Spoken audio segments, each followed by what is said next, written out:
بسم اللہ الرحمن الرحیم، السلام علیکم۔ ابھی چند دن پہلے ساحل ادیم صاحب اور یا مقبول جان صاحب ایک پوڈ کاسٹ میں بیٹھے ہوئے تھے، اور یاجوج و ماجوج کا غالباً کوئی مسئلہ زیر بحث تھا۔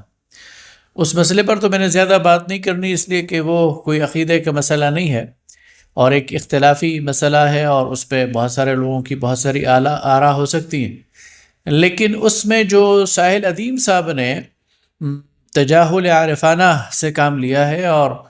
ایک کھلی جہالت کا ارتکاب کیا ہے، اور ظاہر ہے وہ ایگریسو ہوتے ہیں تو ان کے جواب بھی ایگریسو انداز میں ہی دیا جائے گا، اور علماء کی اچھی خاصی انہوں نے بینڈ بجانے کی کوشش کی ہے، اور یہ کہا ہے کہ لوگ جو ہیں وہ قرآن کو سمجھتے نہیں ہیں، قرآن کے الفاظ کو نہیں سمجھتے، اور غلط معنی بیان کرنے شروع کر دیتے ہیں، اور پھر اس میں قدیم و جدید مفسرین کسی کو بھی نہیں چھوڑا، اور اپنے تئیں پھر ایک نئی تفسیر بھی بیان کر دی۔ لیکن وہ جو بات کر رہے ہیں وہ ظاہر ہے کہ 100% غلط ہے اور جہالت ہے، اور اس کا مطلب یہ ہے کہ نہ انہیں قرآن کا پتہ ہے نہ انہیں عربی کا پتہ ہے، اور سامنے موصوف اور یا مقبول جان صاحب وہ سر ہلا کر اور مسکرا کر ان کی تائید بھی کر رہے ہیں اور ایک آدھ لقمہ بھی دے دیتے ہیں۔ تو یہ ایک اور پھر اس پر جو میں نے دیکھا تو ویوز بھی اس کے لاکھوں پہ ہیں، اور ہزاروں لوگوں نے اس پر کمنٹ بھی کیا ہے، اور سبحان اللہ اور ماشاء اللہ، اور بالکل نئی بات کر دی آپ نے، اور ایسا تو ہمیں پہلے کسی نے نہیں بتایا۔ تو ایک جہالت کی ایک سیریز ہے اور ایک بہتا ہوا سیلاب ہے، اس کو روکنے کی بڑی ضرورت ہے۔ لیکن اس پر بات کرنے سے پہلے میں اس کے چند جو کلپس ہیں وہ آپ کو دکھانا چاہتا ہوں، تو آئیے دیکھتے ہیں کہ وہ کیا کہتے ہیں۔ میں آپ کو مثال دیتا ہوں۔ ارض ایک لفظ ہے جس کا اردو میں ترجمہ ہی غلط کرتے ہیں قرآن کا ایک سینٹرل لفظ ہے ارض، اور اردو میں اس کا مطلب ہے زمین۔ حالانکہ اللہ عز و جل اس پلینٹ کو دنیا کے نام سے بلاتے ہیں، ٹھیک ہے، اور کہتے ہیں کہ مزین السماء الدنیا، کہ ستاروں کو ہم نے مزین کیا اس دنیا کے آسمان کے اندر۔ اللہ تعالیٰ نے اس پلینٹ کو زمین کہہ دیا، مگر ہم نے نہیں، ہم نے اس پلینٹ کو دنیا کہہ دی، ہم نے اس کو زمین بولے۔ اور جب ہم پلینٹ کا نام بھی زمین رکھیں گے، اس مٹی کا نام بھی زمین رکھیں گے، جس چیز کے اوپر گراؤنڈ پہ چلتے ہیں اس کا نام بھی زمین رکھیں گے، تو پھر کنفیوژن تو پھیلے گی۔ کہ آدم علیہ السلام کو جنت کے ایک عدن میں، باغ میں اللہ تعالیٰ نے بنایا اور دنیا میں بھیج دیا، تو آپ کے ذہن میں وہ کیا تصویر بنتی ہے کہ آدم علیہ السلام دنیا میں کیسے آئے تھے؟ صرف یہ مسلمان کے دماغ میں یہ کیپیسٹی نہیں پروڈیوس کی گئی کہ یہ سوچ سکے کہ آدم علیہ السلام کی اولاد اور جگہوں پہ بھی ہو سکتی ہے، کیونکہ زمین کے لفظ کا مطلب ہم نے لیا ہوا ہے، ارض کا مطلب کہ صرف یہی ارض ہے، یہ زمین ہے، اس کے علاوہ ارض ہی کوئی نہیں۔ حالانکہ وہ مریخ فریخ سب اس کے اندر، چاند سر دور چل جاتے ہیں، چاند کے ارض نہیں ہے، چاند بھی ارض ہے، ٹھیک، مگر ہم نے ارض کو انگریزی میں ارتھ سمجھ لیا ہوا ہے کہ پلینٹ ارتھ کو اللہ تعالیٰ اور ارض بول رہے ہیں۔ ٹھیک، ایوری تھنگ از کانسٹلیشن۔ آدم علیہ السلام کے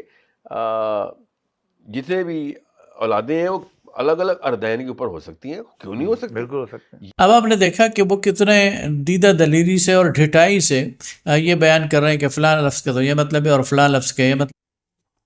وہ علماء پر الزام لگاتے ہیں کہ علماء نے قرآن کو سمجھا نہیں ہے، قرآن کی صحیح ٹرانسلیشن نہیں کی، لیکن ایگزیکٹلی خود یہی حرکت وہ خود کر رہے ہیں۔ اور اس کے ایک شگوفہ جو وہ بیان کرتے ہیں، اس کے میں شگوفہ ہی کہوں گا، لطیفہ ہی کہوں گا، کہ وہ کہتے ہیں قرآن میں جو لفظ ارض استعمال ہوا ہے یہ زمین کے لیے نہیں استعمال ہوا، کرۂ ارض کے لیے استعمال نہیں ہوا، بلکہ یہ ایک اور معنی میں آیا ہے، اور زمین کے لیے قرآن میں دنیا کا لفظ استعمال ہوا ہے۔ اس پر سبحان اللہ کہنے کو جی چاہتا ہے، اور پھر سبحان اللہ دوبارہ کہنے کو جی چاہتا ہے، کہ اور یہ مقبول جان صاحب اس پر سر بھی ہلاتے ہیں اور مسکراتے بھی ہیں۔ دنیا کے اس لفظ کا جو مادہ ہے وہ دال، نون اور واو سے ہے، اور دنا یدنو دنون، یہ اس کی ترکیب ہے۔ ادنا اس سے تفضیل کا صیغہ ہے، اور ادنا کا مطلب ہوتا ہے قریب کی جگہ اور پس جگہ، فی ادنى الارض، قریب کی زمین میں، اور اسی سے مؤنث وہ دنیا ہے۔ قرآن پاک میں یہ حیات کے لیے استعمال ہوا ہے، حیات الدنیا، حیات الدنیا دنیا کی زندگی، اور حیات الآخرہ آخرت کی زندگی۔ دنیا کی زندگی کو حیات الدنیا اس لیے کہا گیا کہ یہ قریب ہے، یہ انسان دیکھ رہا ہے، برت رہا ہے، اور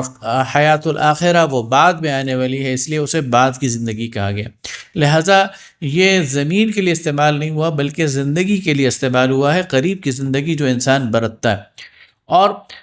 جو قرآن پاک میں لفظ استعمال ہوا اور جسے ساحل ندیم صاحب نے بطور دلیل پیش کیا کہ دیکھو قرآن میں آتا ہے وَلَقَدْ زَيَّنَّا السَّمَاءَ الدُّنْيَا،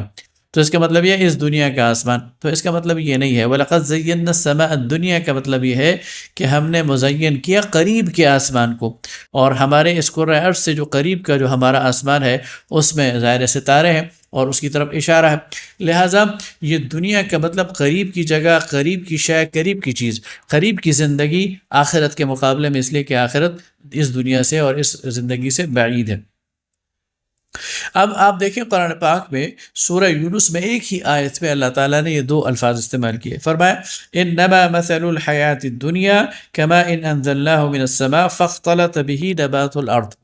حیات الدنیا، دنیا کی زندگی کی مثال ایسی ہے کہ جیسے ہم نے آسمان سے پانی برسایا اور وہ زمین کی نباتات اس کے ذریعے سے اگ پڑی، تو گویا نبات الارض زمین کی نباتات اور حیات الدنیا دنیا کی زندگی، ایک ہی آیت میں اللہ تعالیٰ یہ دونوں الفاظ استعمال کر کے ہمارے سامنے اس بات کو رکھتے ہیں۔ اب یہ قرآن پاک میں فساد فی الارض کی اصطلاح استعمال ہوئے، زمین کا فساد، یا خلافت ارضی، خلافت ارض کہ وعد اللہ الذین آمنوا منکم وعملوا الصالحات لیستخلفنہم فی الارض، زمین پر خلافت عطا کرے گا۔ اسی طرح الارض المقدسہ، یہ بھی قرآن پاک میں استعمال ہوا ہے، تو یہ زمین ہی کے لیے استعمال ہوئے ہیں، اس کے علاوہ کسی اور چیز کے لیے استعمال نہیں ہوئے۔ انہیں یہ غلط فہمی کیسے پیدا ہوئی؟ سورہ طلاق آیت 12 میں اللہ تعالیٰ فرماتا ہے اللہ الذی خلق السبع سماوات ومن الارض مثلہن، اللہ وہ ذات ہے جس نے 7 آسمان پیدا کیے اور ایسی ہی زمینیں پیدا کی۔ اس سے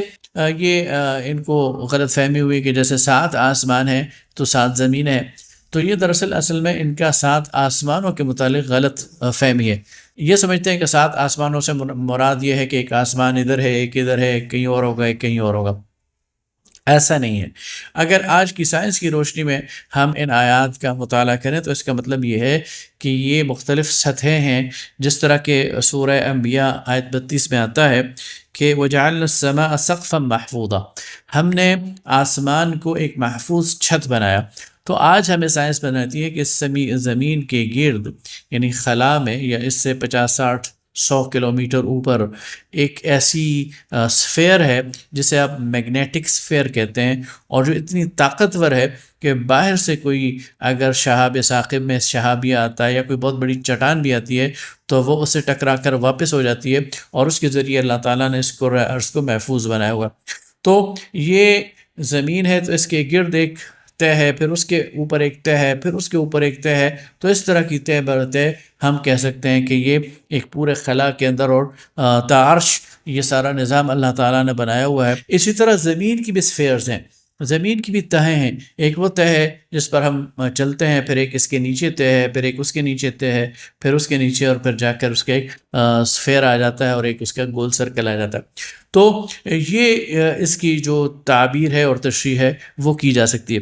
وہ اب یہ سوال کرتے ہیں کہ مثلا آدم علیہ السلام کہاں پر پیدا ہوئے اور پھر کیسے انہیں ٹرانسپورٹ کیا گیا، اور جنت کہاں ہے، جہنم کہاں ہے، عیسیٰ علیہ السلام جو ہیں وہ اب اس وقت کہاں ہیں۔ تو یہ وہ ساری چیزیں ہیں جو انسان کی علم اور مشاہدہ اور تجربے سے ماورا کی چیزیں ہیں۔ اس پر تو ہم صرف یہ یقین رکھتے ہیں کہ ظاہر ہے وہ جہاں بھی ہیں ٹھیک ہیں، لیکن ایگزیکٹلی وہ کہاں ہیں ہم یہ نہیں کہہ سکتے۔ تو یہ تو تھی ان کی دنیا اور زمین کی بحث۔ اب وہ اصل میں یہ بحث کرنا چاہ رہے ہیں کہ یہ جو یأجوج و ماجوج ہیں یہ کسی اور کرے پر رہتے ہیں، اور یہ بھی آدم کی اولاد ہیں، اور پھر یہ وہاں سے اتریں گے اور اس زمین پر آ کر چڑھائی کر دیں گے۔ یہ ان کے کا خیال ہو سکتا ہے، لیکن اس کے لیے ان کے پاس کوئی دلیل نہیں ہے۔ اگر وہ یہ دلیل لاتے ہیں کہ یعنی عیسیٰ علیہ السلام بھی کسی اور زمین پر ہیں یا آدم بھی کسی اور زمین پر بنے تھے، تو یہ اس کے لیے ان کے پاس کوئی ثبوت نہیں ہے جس کی بنیاد پر وہ بات کریں۔ لیکن اصل میں ہمارا مقصد یہ نہیں ہے کہ ان کی اس دلیل پر بات کی جائے، اس پر وہ بے شک اپنا کوئی یعنی مقالہ لکھیں، کوئی تھیسز لکھیں، اس پر ہمیں کوئی اعتراض نہیں ہے، کوئی اپنی تھیوری پیش کریں، اس پہ بھی ہمیں کوئی اعتراض نہیں ہے۔ لیکن جب قرآن کی بات کرتے ہیں تو پھر قرآن کے لفظ کی غلط تشریح نہ کریں اور قرآن کے لفظ کو غلط استعمال نہ کریں۔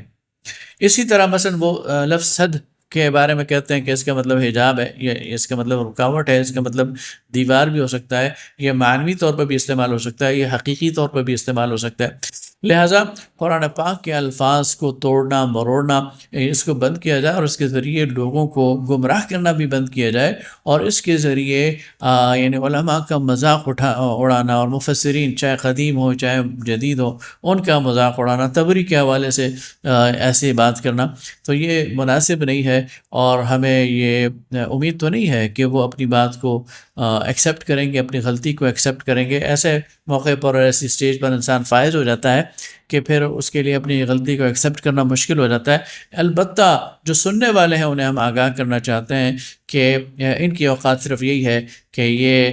کچھ ترجمے پڑھ کر اور کچھ انگریزی اردو لٹریچر پڑھ کر آپ کے سامنے عالم بنے بیٹھے ہیں، عربی کی، قرآن کی جو تفسیر ہے، اور خاص طور پر جو صحابہ کرام کے اقوال ہیں اور مفسرین کا جو کام ہے، اس کی انہیں ہوا بھی نہیں لگی۔ بہت شکریہ۔